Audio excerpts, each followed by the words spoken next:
ordering some goods from a mail order company by telephone.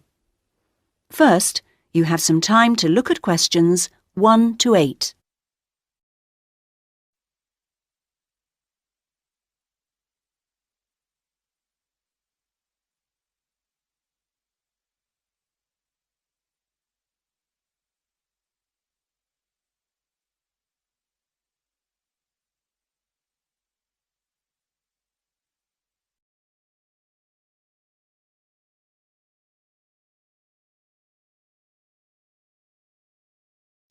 Listen carefully to the first part of the conversation and answer questions 1 to 8. Cosmic Home Delivery. My name is Gary. How may I help you today? Hello, I'd like to place an order. Certainly, madam. I'm afraid our computer system crashed earlier today. I'll have to take the details down on paper and then enter them later when it's been fixed. Is that okay? Yes, of course. So, can I take your name, please? Yes, it's Alexandra Hornby. Sorry, could you spell the surname for me? H... Yes, then Ornby. Oh, fine. And then your address. That's number 28 Wood Road, which is in Ilford, ILFORD, and that's near Northchester. The postcode's NC1 2FR. Thank you. And do you have an account with us?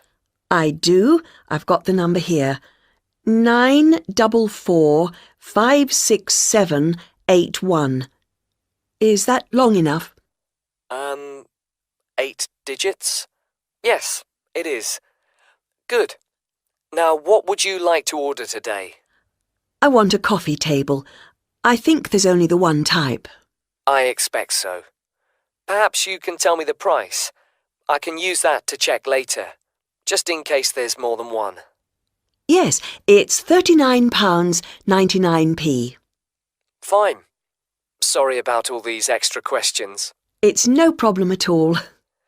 Now, that size of order value does mean you're entitled to a free gift. Did you want to take up that option on this occasion? Yes, I do. I've already got a calculator like the one on offer, but I do like the look of the handbag, so I'd like one of those, please. Certainly. And can I just check, as an account holder, you may have been sent a voucher. Oh, yes, for a discount. Let me see. The reference number will probably start with the letter D. Ah, it does, and it continues BR29. Great. Now, how would you like your order delivered? There's standard service within a week, and then express, which comes within 2 days, or special, which means it arrives the same day.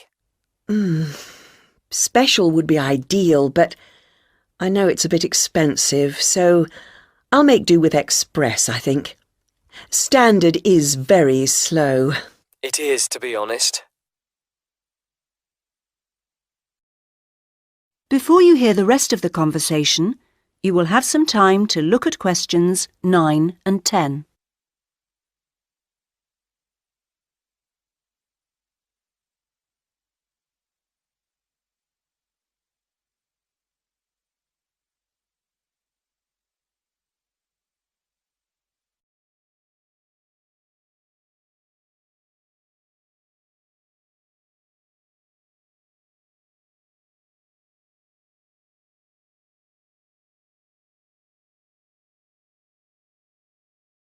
Now listen and answer questions 9 and 10.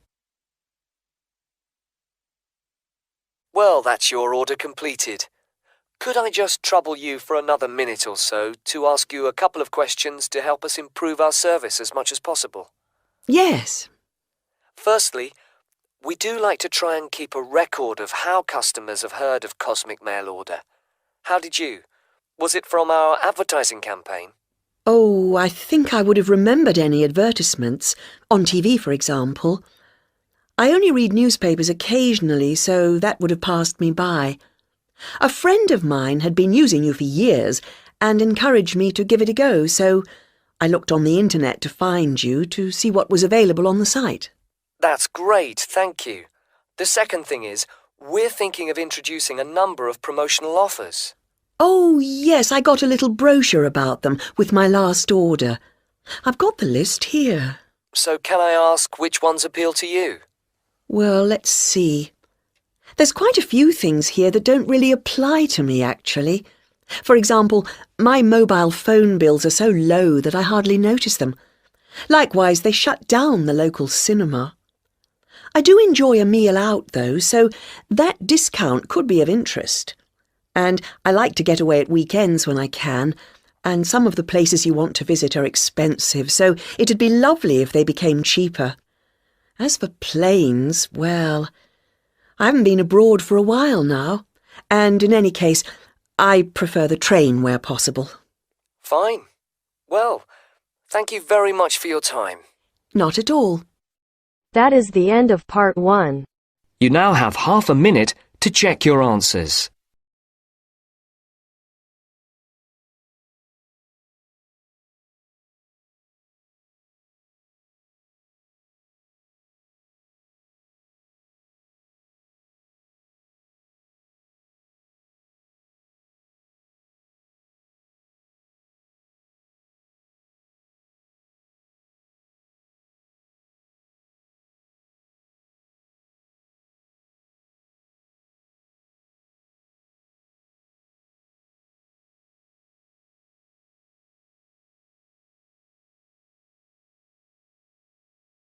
Now turns to part 2.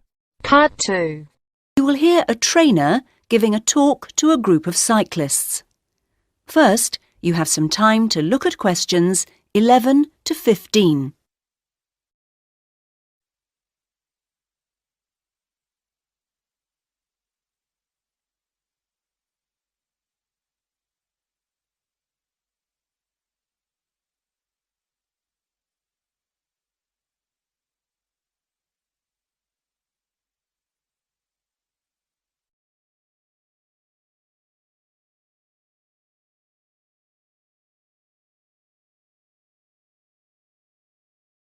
Now listen carefully to the first part of the talk and answer questions 11 to 15. Hello everybody. It's nice to see that so many of you made it, even on an evening as rainy as tonight. OK, now, whether you're new to cycling as a sport or are returning to it after some years' absence, I'll just go over a few basic points. Now, race preparation is a complex business and there are many factors to consider. The first area of concern is mechanical. Now, this involves the machine itself, that is, your bike, and also, no less importantly in fact, clothing. This will protect your body and aid your performance, providing you wear the right kit. The next area to concern yourselves with is the mental. This is you as a person. You can have the best bike in the world, but you won't get the most out of it if you don't have the right mindset. So, tactics are important to consider. Another factor which is essential to a good performance is determination. You need to feel this so that you can really push yourselves to your limits. To accompany this, you also need knowledge of your bike, yourself, physics, other riders, the course, and so on. Finally, strange though it may seem after all I've said so far, you need relaxation. If you can't switch off sometimes, you won't get to recharge your batteries. OK, and that takes us on to the physical side of race preparation. The first and perhaps most obvious aspect of this is training, and we'll come to some of the details of that in a minute. Another important aspect to pay attention to is diet, and you'll soon find that if you don't eat well, you won't see yourselves performing as well as you might. Then there's also the question of style, and you'll need to learn to develop the most effective ways for each of you to deliver your performance. And the details of this depend on which kind of event you're competing in. And finally, you need to take body care into account.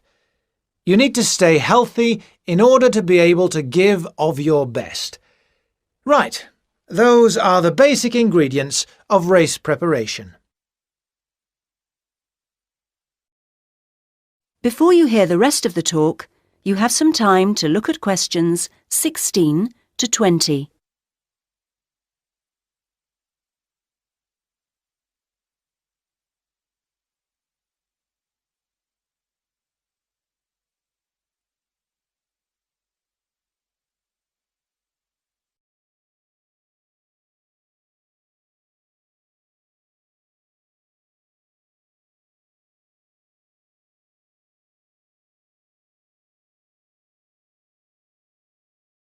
Now listen to the rest of the talk and answer questions 16 to 20. Now I'd like to turn your attention to some of the details of a good training regime and what you should and shouldn't do through the year. Let's consider various activities in turn. The first thing to think about is circuit training. This is an indoor series of gym exercises designed to work on all parts of your body. This starts as the racing season closes with the end of summer and continues right through the cold season, and stops you going off the boil when you aren't competing. It's extremely beneficial, although I would stress you do need a qualified gym instructor to tell you how to do it properly. Next, weight training. This is also very good for cyclists, and it tops up the natural strength that cycling produces. Exercises need to be arranged as part of a carefully calculated routine, and this routine needs to be sensibly followed. It's a good idea for continuity to carry on using weights throughout the year, as you can lose strength just as quickly as you can gain it. Something simpler and requiring no equipment is mobility work. While cycling has a great many benefits for the body, it doesn't work every part of it, and indeed keeps some parts locked in pretty much the same position. So exercises that involve twisting and turning and generally promoting flexibility are advisable before the start of each race throughout the summer season. Another important activity is pleasure riding. Perhaps this doesn't sound so important to you, but you don't race all year, and when you do race, it's pretty hard riding. So you can sometimes forget that cycling is actually basically a fun thing to do. So, when you hang up your racing bike at the end of the summer, get out another bike and go for some gentler, enjoyable rides during the winter. Weather permitting, of course. And finally, running. This is, of course, another sport in its own right, and for this reason some cyclists are rather sniffy about it. However, it is good exercise and maintains aerobic fitness very effectively. But it is rather hard on the knees and in different ways from cycling, so you're best advised to keep your running to out of the racing season and wrap up well against the cold when you do go. So, now I'd like to say... That is the end of part 2. You now have half a minute to check your answers.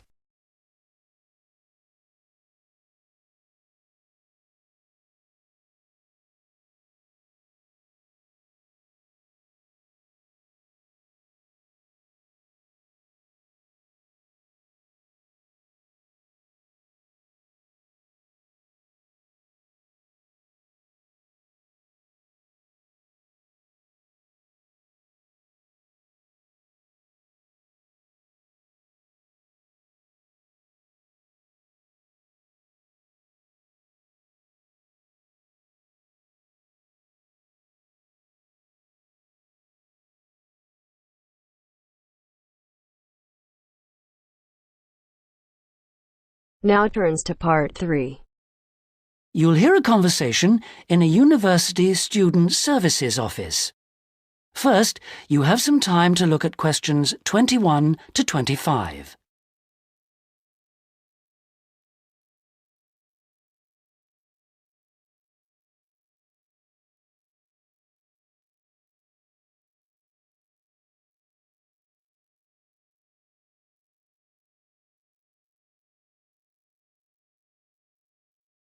Now listen carefully and answer questions 21 to 25. Hello, I'm Dawn Matthews. Yes, hello. I've been referred to you because I'm inquiring about the refresher courses that you run. I'd like to find out a bit more about them. OK. Well, we run quite a few different short courses for students who are either returning to study or studying part-time. Tell me about your situation. Well, I think that I really need some help in preparing for the coming semester, especially to build up my confidence a bit and help me study effectively because, you see, I've been out in the workforce for nearly 12 years now, so it really is a long time since I was last a student. Yes, it can seem like a long time, can't it? Well, let me start by telling you what courses we have that might suit you.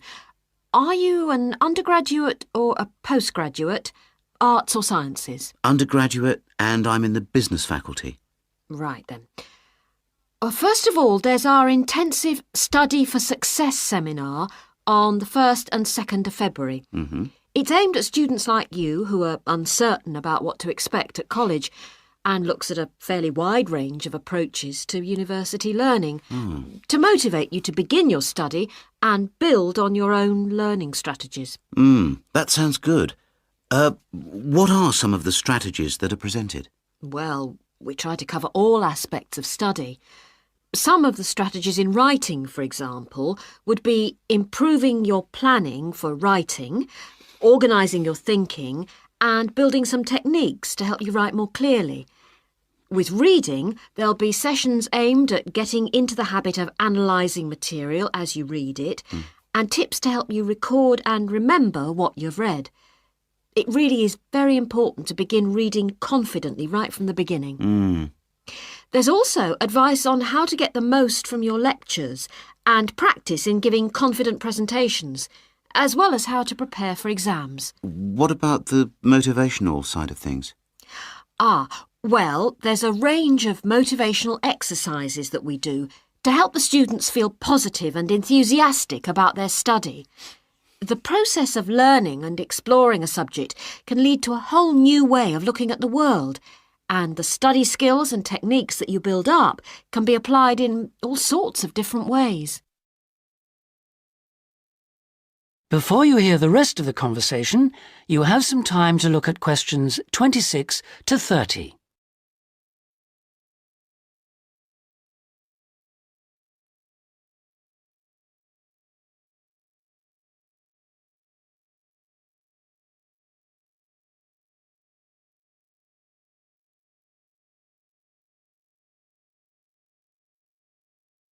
Now listen and answer questions 26 to 30. Actually, I'm very excited about the whole thing of taking up studying again, but, you know, I'm a little nervous about whether I'll manage to get everything done. I suppose it's the same for all mature students. Of course it is. Two of the key components of the course are time management and overcoming procrastination. People discover that once they learn to plan their days, all the work can be accomplished and there'll still be time for leisure. Is there an enrolment fee?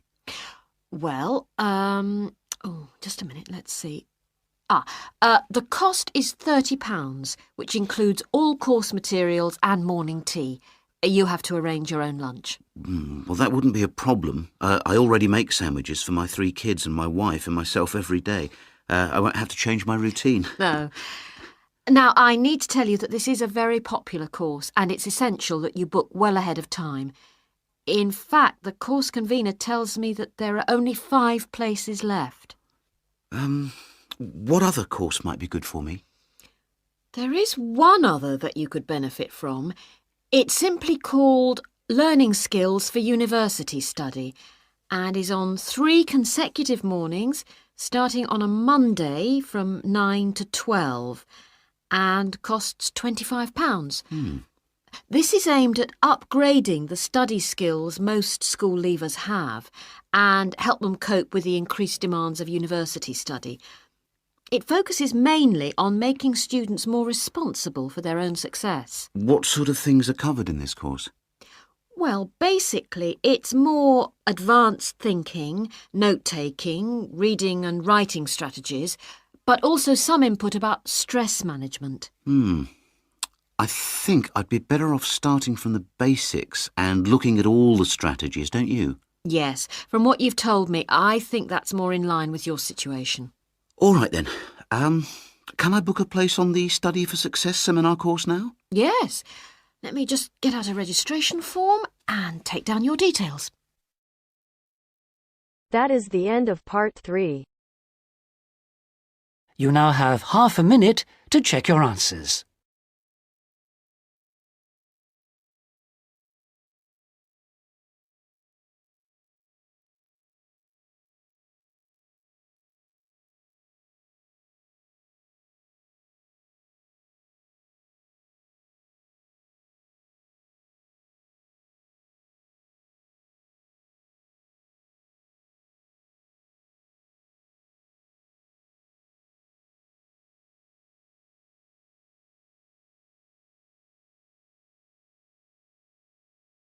Now turns to part 4.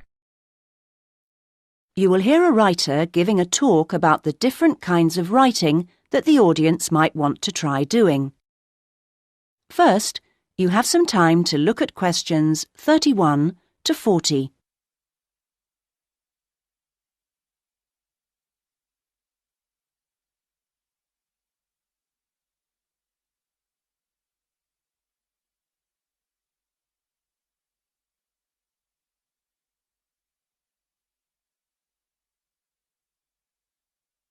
Now listen and answer questions 31 to 40.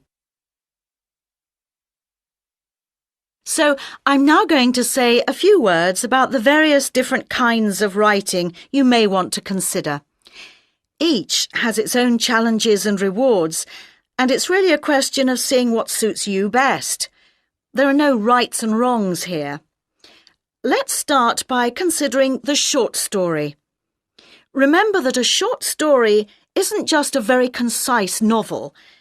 There are 3 basic styles: the story itself, the slice of life section, and the surprise type, and all of them are equally valid as treatments of the genre. When producing a short story, you don't have time for a slow build-up of interest, so you need to get in there straight away and begin with a crisis.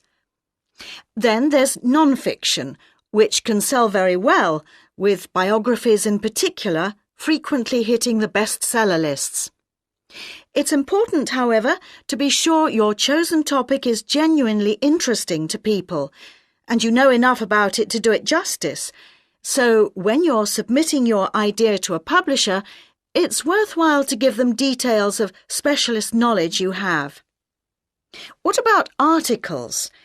Now, this is a very wide area, of course, going from the very learned and obscure to the populist gossip type. Articles based on giving advice are a proven area, and to give them a sufficient focus, you should produce your article for a definite market. That will help to define your purpose. Turning to something different, there's the question of poetry. It's often hard to define what poetry is exactly. Maybe it's easier to say what it isn't. But it should be subtle, so the message of a poem oughtn't to be overly obvious. True poems let the ideas sit there for the reader to ponder. What they must do is sound good, like singing. So I recommend reading what you write aloud to yourself to check the melody. Well, then there's plays, which are basically novels, but told only through conversation. A playwright includes minimal instructions for actions, but not for every small action the actors will perform. Things such as moves towards sofa and so on are for the director to come up with. If you're thinking of trying your hand at a play, a good starting point would be to educate yourself a little in the art of acting, so that you know what the people who deliver your work can and can't do with it. What next? There's radio, of course. Radio uses an enormous range of material, and the BBC Writing for Radio Handbook contains information about all of this. To begin with, I suggest regional stations for sending your stuff to. The competition for national radio is extremely high. OK, another interesting area is children's literature. Now, very few, if any, children's books are published without pictures, but this doesn't mean that you, as writer, have to draw them. That's for the illustrator. What you do need to do is be clear who you want to write for. So fix on one age group, and then aim your stories at that.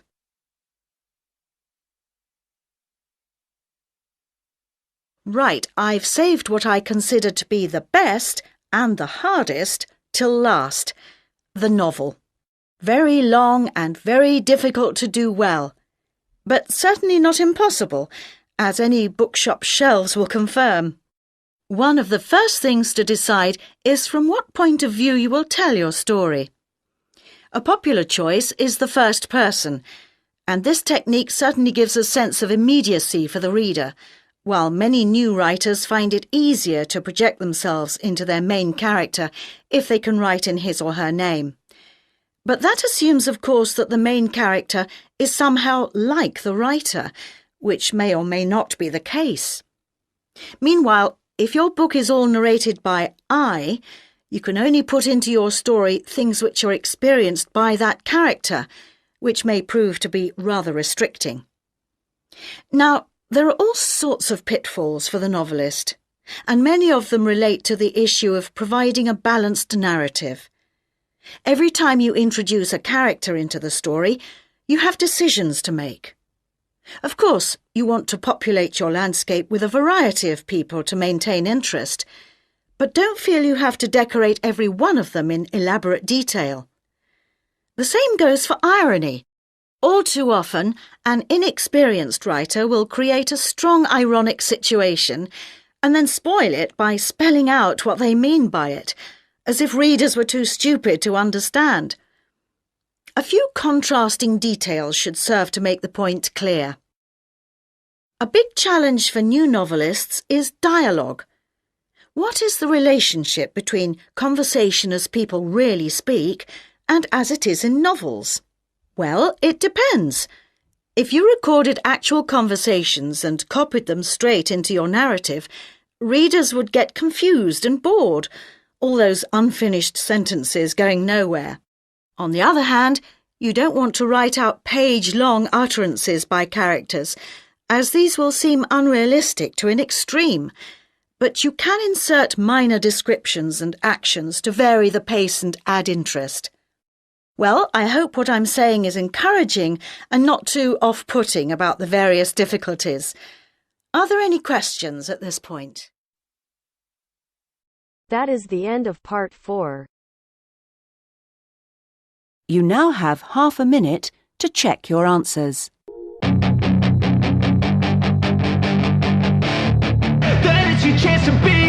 Hey kid, don't ever let them get inside your head. They'll tell you what to do in life instead of everything you know that you could get. Don't let them guide your life towards regret. I'll fight for what I love with every breath. My past is filled with things I won't forget. I use them all